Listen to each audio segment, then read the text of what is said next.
Good evening, everybody. I'm Sayukta, your host for today's live from All About Skin Wellbeing team. I'm sure all of you must be keeping good health. Today, we are going to discuss about our skin health with focus on urticaria or hives, which we or our near and dear ones would have encountered at some time in their lives. And for this, we have with us renowned dermatologist Dr. Pradeep Kumar, MBBS, MD, DNB from Ranchi to talk about urticaria. बहुत बहुत स्वागत है doctor Pradeep Kumar आपका हमारे session में। Thank you so much. So doctor, चूंकि urticaria पर हम बात करना चाह रहे हैं तो सबसे पहले यही जानना चाहेंगे अर्टिकेरिया क्या है, कैसा दिखता है और क्यों होता है। अर्टिकेरिया जो होते हैं ये काफी कॉमन होते हैं, खास करके ये गर्मी के मौसम में ज्यादा होते हैं। इसमें जो होते हैं इची रेड बम्प्स होते हैं, मतलब लाल रंग के कुछ दाने होंगे, कुछ प्लाक्स बनते हैं जो काफी इचिंग होते हैं। उसमें उसका जो मुख्य कारण होता है कि स्किन के अंदर थोड़ी सी पानी जम जाने की वजह से होती है। एक तरह से स्किन में इडिमा होती है, उसके वजह से होती है। और इसके कई कारण भी हैं और ये कारण वेरी करते हैं, डिपेंड करता है कि वो अर्टिकेरिया जो है, जिसको कॉमन लैंग्वेज में हम लोग हाइव्स भी बोलते हैं या पितौंजी भी बोलते हैं। बहुत लोग, आप पेशेंट्स आएंगे वो लोग हम लोग को बोलेंगे पितौंजी हो रही है। और इनका सबसे पिकुलियर चीज है कि ये ट्रांजिएंट नेचर के होते हैं, मतलब आते हैं और 24 घंटे के विद इन डिसअपियर हो जाते हैं। तभी इनको हम लोग अर्टिकेरिया और हाइव्स बोलते हैं। ये बेसिकली दो तरह के होते हैं, एक अक्यूट हो सकते हैं और एक क्रोनिक हो सकते हैं। अगर 6 हफ्ते के विद इन हो रहे हैं, कोई पेशेंट सारा बोलेगा कि मुझे ये पितौंजी हो रही है या अर्टिकेरिया जैसे हाइव्स हो रहे हैं, कई बार वो हम उस समय प्रेजेंट जो पेशेंट्स आते हैं कई बार उनके पास वो फीचर्स नहीं रहते, हम देखेंगे तो कम्प्लीटली एकदम नॉर्मल लगते हैं। वो लोग फोटोज में, फोन में पिक्चर्स क्लिक करते रहते हैं कि मेरे को ऐसे सामने होती हैं और वो मेरे को दिखाते हैं कि नहीं मेरे को ये 6 वीक के विद इन हुए हैं। So we'll define this at a acute urticaria, हम लोग उसको acute urticaria बोलते हैं। और जो 6 वीक के बियॉन्ड रहता है उसको क्रोनिक urticaria होता है। और दोनों के कारण काफी अलग अलग डिफरेंट होते हैं। वो हम लोग को इंडिविजुअलाइज करना पड़ता है पेशेंट्स के अकॉर्डिंग कि कौन सी काउज इन पे ज्यादा रीजनेबल है for cause of urticaria. Right doctor, urticaria क्या बहुत गंभीर बीमारी हो सकती है? How serious it will be? इसमें बहुत सिंपल चीज है। अर्टिकेरिया जो होती है मोस्टली बॉडीज वाले पार्ट में होते हैं, बट इसके साथ एक और प्रॉब्लम एसोसिएटेड होती है जिसको बोलते हैं एंजियोइडेमा। अर्टिकेरिया और एंजियोइडेमा में जो बेसिक डिफरेंस होते हैं स्किन के लेयर्स पर डिपेंड करते हैं। जो स्किन के सबसे सुपरफिशियल लेयर्स में जो पानी जम जाते हैं या फ्लूइड्स का कलेक्शन होता है उसको अर्टिकेरिया व्हील्स या हाइव्स बोलते हैं। जो थोड़ा डीपर टिश्यूज में फ्लूइड्स का कलेक्शन होता है उसको एंजियोइडेमा बोलते हैं। तो एंजियोइडेमा के साथ प्रॉब्लम क्या होती है, सपोज कीजिए माउथ के पास हो गए तो माउथ में पूरी सूजन हो जाएगी, आपको खाने में दिक्कत होगी। आंख के चारों ओर सूजन होगी, उसमें आपको देखने में दिक्कत होगी। और सबसे इंपॉर्टेंट जो लाइफ थ्रेटनिंग कंडीशन होती है लैरिंजियल इडेमा, जहां से हम लोग बोलते हैं हम लोग की जहां सांस की नली होती है, अगर वहां पर किसी तरह का इडेमा हो जाती है तो सांस रुकने के डर रहती है और जान जाने के भी खतरे रहते हैं। उस समय केसेस में हम लोग को इमरजेंसी डॉक्टर के पास आनी चाहिए और वो जो इलाज सजेस्ट करते हैं वो इलाज लेनी चाहिए। बिल्कुल। डॉक्टर, आमतौर पे क्योंकि आपने बताया कि कई बार एलर्जी से होता है, बहुत सारे कारण होते हैं जो जिसके चलते अर्टिकेरिया हो सकता है।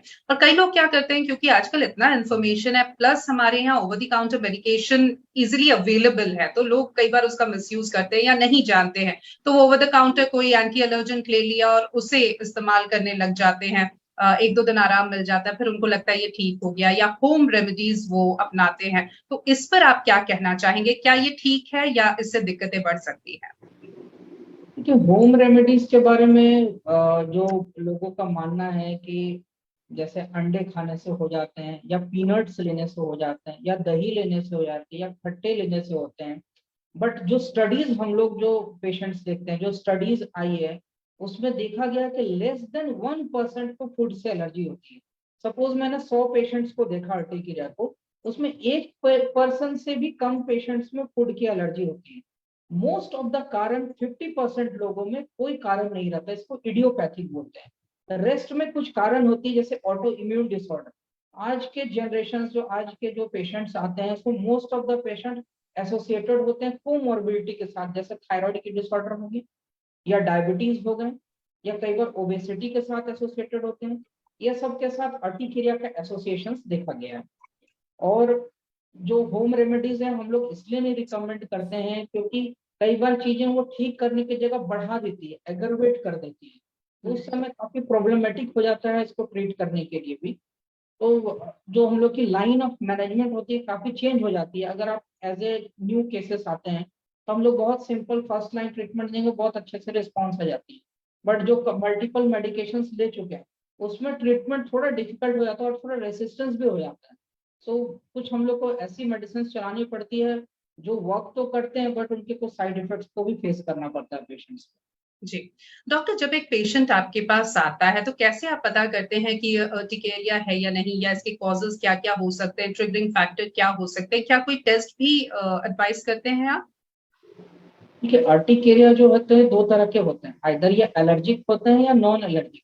एक तो क्लिनिकल फीचर और हिस्ट्री से हम लोग को पता चल जाती है कि ये प्रोबेबली डिजीज है, बट सबसे इंपॉर्टेंट होती है हम लोग को काउज ढूंढना है कि किस कारण से हो सकते हैं, जिसमें हम लोग ब्लड में कुछ ब्लड टेस्ट कराते हैं, जैसे सीबीसी कराते हैं, सीरम आईजी लेवल कराते हैं, और सॉरी और हम लोग इसमें स्टूल की एग्जामिनेशन करते हैं, मल की जांच कराते हैं, उसमें पैरासाइट्स मिलने का, पेट में कीड़ा मिलने का चांसेस होता है, उनके वजह से भी होती है।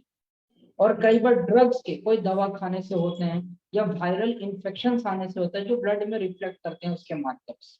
ये सब हम लोग टेस्ट परफॉर्म करते हैं फॉर अर्टिकेटेड। ओके। डॉक्टर, ट्रीटमेंट ऑप्शंस क्या-क्या अवेलेबल है अर्टिकेरिया के लिए?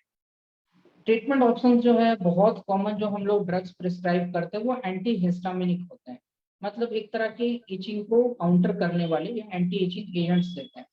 उसमें हम लोग कुछ ओरल मेडिकेशंस देते हैं और कुछ हम लोग लोशंस भी लगाने बोलते हैं, जैसे फॉर एग्जांपल कैलामिन लोशन जो काफी सूदिंग इफेक्ट्स देती है। अपार्ट फ्रॉम दैट, जैसे मैंने आपको भी जस्ट बताया कि कुछ पेशेंट्स ऑटो इम्यून डिसऑर्डर के साथ एसोसिएटेड होते हैं, जैसे थायराइड या डायबिटीज, या कुछ ऑटो इम्यून मार्कर्स अगर ब्लड में रिफ्लेक्ट करते हैं तो हम लोग को कुछ इम्यूनोसप्रेसिव ड्रग्स भी देनी पड़ती है जो काफी मददगार होते हैं पेशेंट्स के लिए। एंड सबसे इम्पोर्टेंट चीज होती है कि रिकरेंस होने की रिस्क रहती है। रिकरेंस मीन्स मतलब सपोज कीजिए मैंने मेडिसिन दिया, मैंने बोला कि चलिए आप इसको 1 मंथ या 2 मंथ्स के लिए ले लीजिए। वंस वो स्टार्ट कर दिया मेडिसिन के बाद खाने के बाद वो स्टॉप कर दिया, उनको लगा कि मैं बिल्कुल ठीक हो रहा हूँ, जब उन्होंने स्टॉप कर दिया उसके बाद कुछ दिन के बाद वापस रिकरेंस होने का रिस्क होता है। ये सबसे इंपॉर्टेंट फैक्टर्स होती है, तो हम लोग उनको स्पेशली इंस्ट्रक्शंस देते हैं कि आप मेडिसिन को प्रॉपरली लें, टाइमली लें, जो एडिक्वेट कोर्स ऑफ ट्रीटमेंट उसको कंप्लीट करें ताकि रिकरेंस ना हो और पेशेंट की जो लाइफ स्टाइल है वो ज्यादा हैम्पर ना हो। बिकॉज इसका एक सबसे इंपॉर्टेंट फैक्टर है कि साइकोलॉजिकल इफेक्ट्स होते हैं। बिल्कुल। पेशेंट को लगते हैं कि मैं सोशली इंटरेक्ट नहीं कर पा रहा हूँ because of these features, anxiety होती है, मेंटल क्लाउडिंग्स होती है और मल्टीपल फीचर्स होते हैं। So we used to treat the patients also, simultaneously we counsel the patients also. दो चीज बिल्कुल। करना बहुत इंपॉर्टेंट है। जी। डॉक्टर, आमतौर पे जो क्रोनिक अर्टिकेरिया के पेशेंट्स हैं, वो कहते हैं, और उनका एक बहुत आम सा सवाल होता है कि क्या ये कभी परमानेंटली क्योर हो पाएगा? मुझे दवाई मैं ना खाऊँ ऐसा भी समय आ पाएगा? तो उनको आप नॉर्मली क्या कहते हैं? देखिए इसका वेरी सिंपल चीज है कि देखिए हम लोग जो मेडिसिन देते हैं उसकी कुछ कोर्स होती है, कुछ ड्यूरेशंस होती है। अगर उतना ड्यूरेशंस तक पेशेंट्स को उस तरह की ऑकरेंस या अर्टिकेटेड रैश नहीं हो रहे हैं तो हम लोग उसको टैपर करते हैं, दवा को हम लोग धीरे धीरे कम करते हैं। विल सी कि हाउ द पेशेंट्स को बॉडी रिस्पॉन्स कैसे करता है विद ऑफ मेडिकेशन। सडनली आप स्टॉप करेंगे तो वापस रिकरेंस हो जाती है। हाँ ये बात है कि मोस्ट ऑफ द पेशेंट से क्यूरेबल होते हैं if they take proper advice, they take proper treatment, properly time से लें तो ये काफी हद तक क्यूरेबल होती है। राइट। और डॉक्टर, कोई डाइटरी प्रिकॉशंस या dos and don'ts for the patients of urticaria? जी इसमें प्रिकॉशंस क्या रहती है, इसमें प्रिकॉशन सबसे इंपॉर्टेंट चीज होती है कि जो लाइफस्टाइल है आपको थोड़ी मेडिटेशंस करनी रहती है एंड स्ट्रेस फ्री इन्वायरमेंट्स होनी चाहिए। You should take a very good fruits लेनी चाहिए, एंटीऑक्सीडेंट्स फ्रूट्स लेनी चाहिए, टाइमली लें, वाटर का इंटेक बढ़ाएं and take a healthy diet. And these are the basic things जो आपको day to day daily life में यूज करनी चाहिए। It will not only cure the urticaria, the psychological part of urticaria is also cured with this kind of things. बिल्कुल, तो quality of life क्यों hamper होने दे जब उसका इलाज, उसका ट्रीटमेंट और उससे निजात हमें मिल सकती है, आराम मिल सकता है। और डॉक्टर इस पूरे सेशन को हम सम अप करें उससे पहले कोई टेक होम मैसेज, कोई संदेश जो आप हमारे व्यूअर्स को देना चाहें अर्टिकेरिया से संबंधित? जी, अर्टिकेरिया एक ऐसी बीमारी है जो काफ़ी कॉमनली मिलते हैं, आपको 30 टू 40% पॉपुलेशंस में आपको मिलेंगे। तो मैं रिकमेंड करूँगा कि अर्टिकेरिया का आप खुद से ना इलाज करें, आप डर्मेटोलॉजिस्ट के पास जाएँ, उनकी गंभीरता को समझें और एक प्रॉपर मेडिकेटेड जो अप्रूव्ड मेडिकेशंस है, वो मेडिकेशंस लें। ओवर द काउंटर मेडिकेशंस ना लें क्योंकि इसके काफ़ी ज़्यादा साइड इफ़ेक्ट्स हैं और ये पूरी तरह से क्यूरेबल है। आप इसका अगर प्रॉपर तरीके से प्रॉपर ड्यूरेशन तक आप मेडिसिन लेते हैं, ये काफ़ी हद तक आपकी मतलब लाइफ़स्टाइल को भी इम्प्रूव करेगी, इवन आपकी डिज़ीज़ को भी इम्प्रूव करेगी।